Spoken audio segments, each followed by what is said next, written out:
Support printing Qur'ans for non-Muslims. Just £1 per copy. Contribute now for endless rewards. Link in the description. Assalamu alaikum guys, and welcome to another episode of Smile to Jannah. Rishi Sunak has come out in the darkness of the night. You can hear the people shouting how useless he is, but it gives it that ambience. It gives it that effect, mate. I need to speak to you all this evening because this situation has gone on long enough. Now I know what you're thinking. It's probably going to be something important. It's going to be something cutting edge, gets the whole nation rallying behind him. We're a reasonable country and a decent people.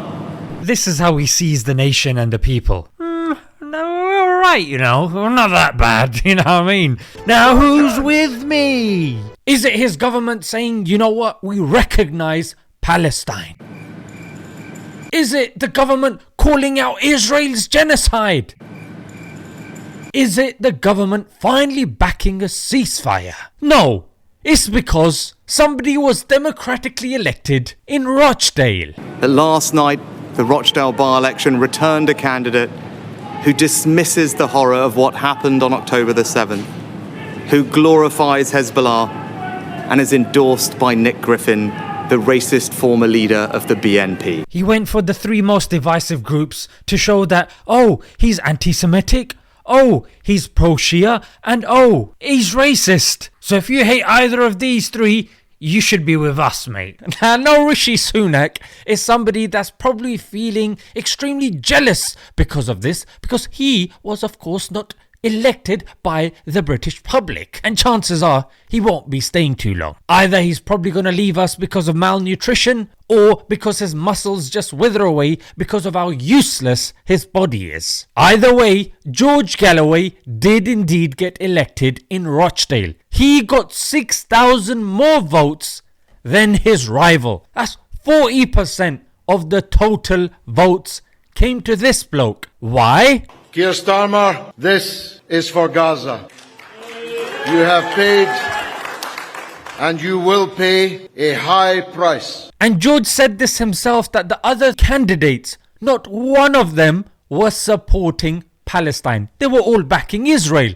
So now that one of the pro-Palestinian guys gets elected, oh, off you go, off you pop, Rishi. His handlers have said to him, go and tell the nation how they have been deceived. Tell them that the very thing they rely upon, democracy, the one system that they go to other countries to force down their throats, undermine the whole system just because they don't agree with our handlers. Because we all know the influence of the Zionist lobby in terms of the donations, in terms of the backings. We already saw the Labour documentary that came out on Al Jazeera about the influence that they have, and that was of course being suppressed, and the scores of other information, the funding of the family of Rishi Sunak, Infosys, that I mentioned in the previous videos. So this is the bottom line. He's been embarrassed. Keir Starmer's been embarrassed because George Galloway went on the stage and called them both cheeks of the bottom, and how he spanked them. Keir Starmer and Rishi Sunak are two cheeks of the same backside, and they both got well and truly spanked tonight. Of course they're not going to be happy with this. Are you mental? And the only way, look, protests are going to continue. There's a genocide taking place. Of course people are going to be cheesed off about this. What started as protests on our street has descended into intimidation, threats. The protests happen by following the laws of the City of London. Yes, people will be emotional because, hey, babies are dying, so that is something that cheeses people off, you know what I mean? This was just the leading party's way of saying, we don't agree with them, but who gives a toss? Prime Minister is saying Talk that as if this is God. We're talking about little Rishi Sunak in the fag end of his prime ministership. We don't agree with you. We don't agree with your face. Yeah, but you don't see us moaning and groaning. We do what we need to do.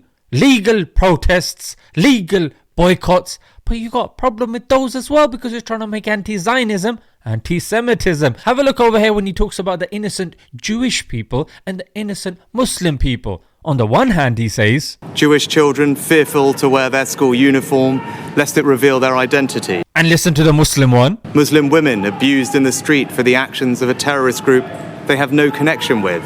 What's the difference? With the Jewish one, he doesn't say, yeah, there are Jewish people that don't support the illegal terroristic state of Israel. He didn't mention that, or even terrorist group. We would have settled for terrorist group. But for the Muslims, he's got to make that clear, you know what I mean? He's got to make that clear that they don't support them, mate. Rishi, increase the protein in your diet. Pack your bags. It's time to go. Bye-bye. Let's leave it there, guys. Until next time. Assalamu alaikum.